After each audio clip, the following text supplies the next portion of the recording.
Everyone quiet. Sounds like we have a visitor approaching. Hello, fellow traveler. You look tired. We're on a long road trip and stopped here to set up camp. You're welcome to rest here for the night. There's always room around our fire. So have a seat. The food's hot, the drinks are cold, the fire is warm, and the stories, hopefully, are scary. I'm Jeremy, and I'm the driver on these road trips we take, but for the night, I'll be your storyteller. So settle in for some stories from the road. Tonight's story is called Echoes on the Radio by BackwoodsH. Back when I lived in my hometown, I would often go for late night drives on the back roads whenever I felt restless. The town was small, surrounded by forests and farmlands, so once you got away from the main street, there was hardly any traffic, even in the day. Once night fell, the roads were totally dead. The perfect place to go think things over or just step back and be alone. I used to turn the radio on low, scroll through the local channels, or just let my thoughts mull in my head to the background of the engine humming. The last time I went out on one of these drives,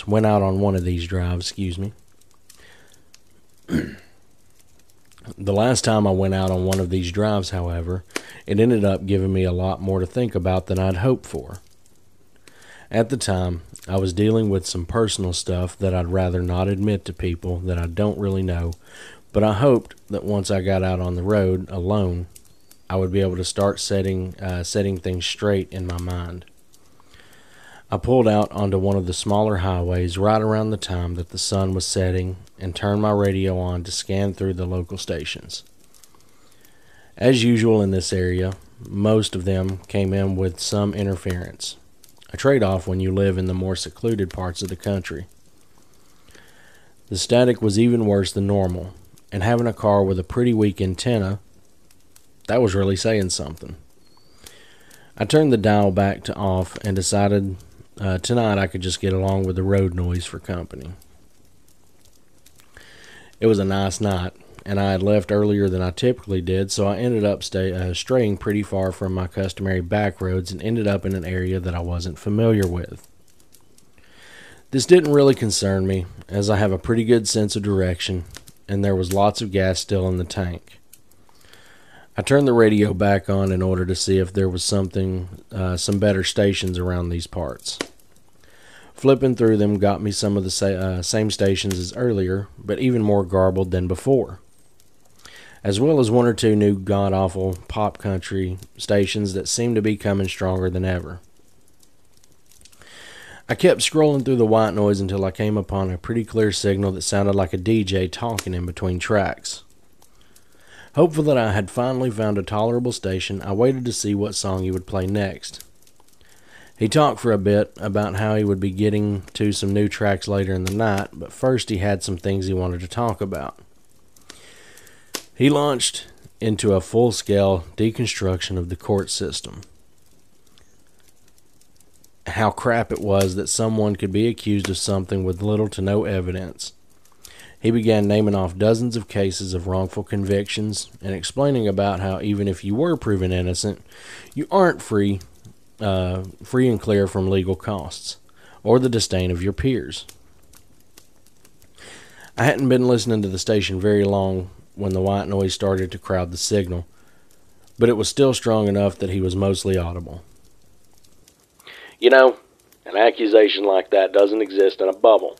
Rumors spread, and there's no such thing as a presumption of innocence in the court of public opinion. But hey, that's just the way it is.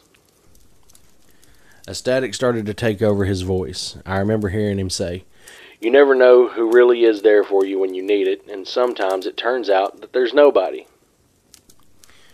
Right around then, I lost the signal completely. It took me a few minutes to find the road to turn onto to get back in range, and slowly the signal started to grow stronger. It only could have taken a few minutes to get back onto a parallel road, but in that time he'd gotten much more agitated and frantic. The first thing that came across the speaker being a lamentation of his own isolation, something along the lines of, "Hell, God didn't make man to handle things all on his own. It's even worse when you get a little taste of what it's like to count on someone, but to suddenly find out that at the slightest provocation they turn tail and run. He went on like this for a while longer, and my interest changed from some minor curiosity about this guy to genuine concern. I knew nothing about him, and had only heard him speaking for a few minutes at most, but the inflection in his voice and what he was saying really drew me in. Meanwhile, he continued on his tirade. Hell, maybe they weren't in the wrong after all. Maybe I'm just such a problem to be around that they just need an excuse to leave. Probably would make it easier on everyone if they never had to think of me again. I knew that I had to try and find this guy, to talk him down, or at least understand what caused him to get to this point. Based on how quickly I lost and regained the signal, I figured that the broadcast had a pretty limited range, and it soon dawned on me that it must be the forest to my right, as I had been driving past the block when I first gotten within range, and had turned back onto when I picked him up again. At the time, I assumed that the broadcast must be one of those smaller pirate radio stations, and that he was working out of the plot of land I was driving past that very instant. I figured there must be a driveway somewhere for him to have gotten a radio outfit into the woods, which made up the plot to the right of me. And I hadn't remembered passing by any obvious ones while on the other two roads, so I kept my eyes peeled for one on this side of the road. Meanwhile, the station had gotten disturbingly silent, with the once animated host not uttering a word. This worried me even more than when he had been frantic. Unsure of what this really meant, I started to speed up, now going well above the speed limit, desperately searching for a turnoff or an opening where I could enter the dense forest. The static picked up again as I got further down the road, and as much as I hated losing his broadcast, I had no choice but to keep driving until I saw a turnoff. I nearly drove past it before I slammed on my brakes and made a hard right turn onto an overgrown, potholed dirt road that led right into the heart of the woods. Soon after I got on the road, the signal came back. He was much more quiet and reserved now, and very far away from the microphone. He was nearly inaudible until I cranked the volume as high as I could. So I hope you enjoyed this last broadcast from the Red Cabin Station, because I really didn't. I'm sure it wasn't what you expected, but hey, that's life, ain't it? In the background, I could hear something being moved around, like a desk or a chair being dragged across the floor. The last thing he said was, "Well, am I kidding? It's not like anyone is really listening anyway." I heard a clattering, something big and heavy falling over, and the signal went silent. Not into static, but completely silent. It took a few very long minutes to reach the end of the dirt road after things went quiet. It opened into a kind of semi-clearing with lots of brush and some sort of stunted saplings. I could see nothing but woods surrounding me, with the exception of the occasional pair of headlights driving on the highway in the distance. There were no lights shining from a cabin's windows, and no shadows in the woods that would even look like the outline of a building. I got out of my car to get a better look. Standing in the glow of my headlights, I circled the clearing. As I got to the far left of the clearing, I got a better look at one of the shadows I thought was just another tree. And as I closed in on it, I saw that it was the stump of a small radio tower, the type that old TV antennas would be mounted on. I could see now that it was badly rusted, with some pits so deep in the frame that they ran all the way through. Despite the condition of it, I couldn't help but feel vindicated that this could certainly have been where the signal could have originated. Spurred on by this, I ran across the clearing looking for anything that could bolster this discovery. About halfway across, however, I tripped and fell flat on my face. When I looked back to see what had sent me sprawling, I could clearly see a fragment of concrete sticking out of the ground. I rose to my feet and looked around. I saw the outline of a concrete foundation for a small building or cabin. I searched the entire woodlot that night, desperate to find the broadcast station of the tiny radio channel and discover the fate of this strange narrator. In the end, there was only the foundation and a crooked antenna tower, and I had no choice but to get back in my car and take the long drive home. As I drove out of the clearing, I noticed that the white noise had come back, and I left the radio off for the rest of the night. For a short time after, I asked around the area if there were any pirate radio stations out in the sticks, or if anyone knew of the broadcast. None of my friends had heard of any local independent broadcasters. Certainly none by the name of Red Cabin Station. Undeterred, I asked my parents and their friends. A few remembered tuning into an illegal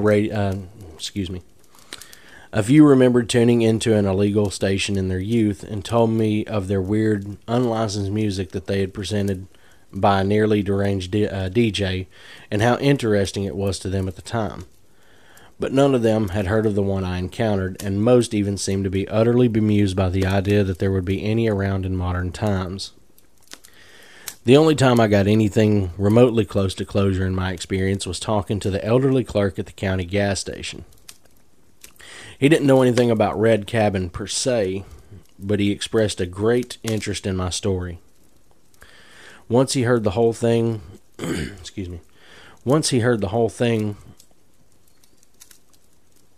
there's a typo there, sorry. Once he heard the whole thing, though, he relayed to me some folks' knowledge. Radio waves didn't just fade once a broadcast finished.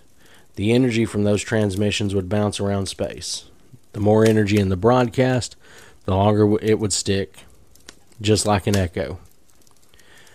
These days, I don't listen to the radio often. The last thing I want to do is find another echo like that. Alright, so that was Echoes on the Radio. And right now, where I'm currently recording this, I'm going to try and add a few effects to this episode. Well, I say few, I'm really just going to try and add one. So if I do end up figuring out how to do that, let me know what you think. It's going to be kind of like a... You'll be able to notice it whenever you listen to the episode. But let me know what you think. Again, that was Echoes on the Radio by BackwoodsH. Hope you all enjoyed the story tonight. And follow me on Facebook and Instagram at FMER Podcast. Follow me on Twitter at FullMoonEmptyRD. Follow me on TikTok at FullMoonEmptyRoad. If you'd like to suggest your own story, you can shoot me a message on either one of those platforms, or you can drop me a line at fullmoonemptyroad@gmail.com. Thank you guys for tuning in and checking out the episode. Hope you really enjoyed it. Everyone, let's keep that fire burning low. Good night, everyone.